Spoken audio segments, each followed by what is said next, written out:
a bunch of emails like this, and I do quite often. Tom writes,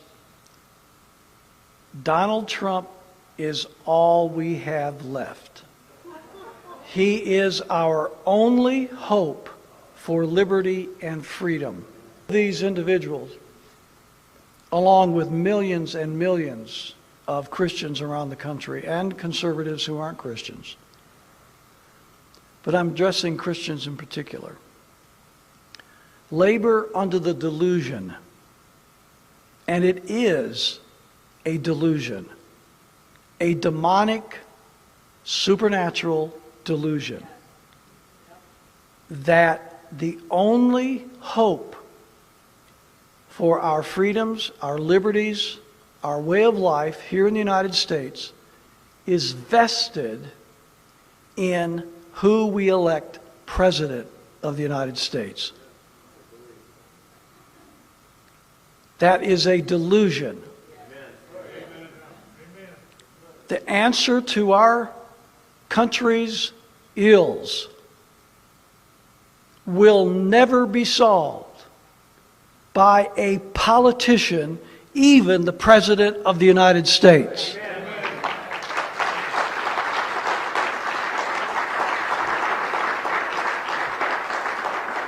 We are suffering from a spiritual sickness.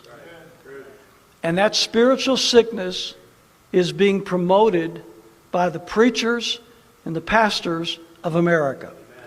They have given their people and their congregations the false notion that what we have to do to change the course of the country is put in place a, quote, Christian conservative.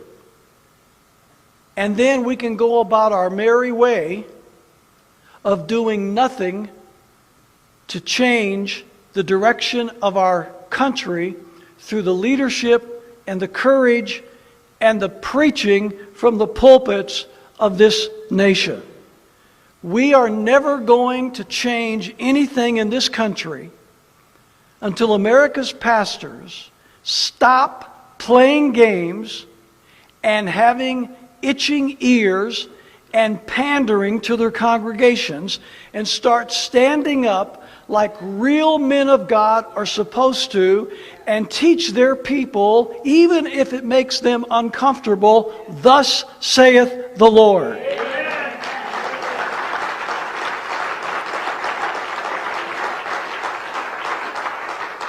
If we had the kind of preaching in this country that we need, we wouldn't have to worry about who is elected.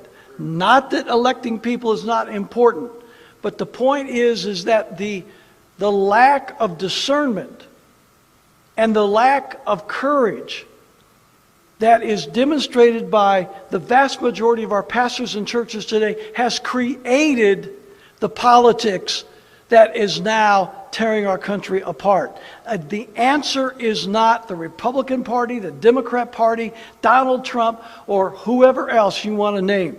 The answer has always been and will always be bold, courageous men of God in the pulpits of the churches of this country.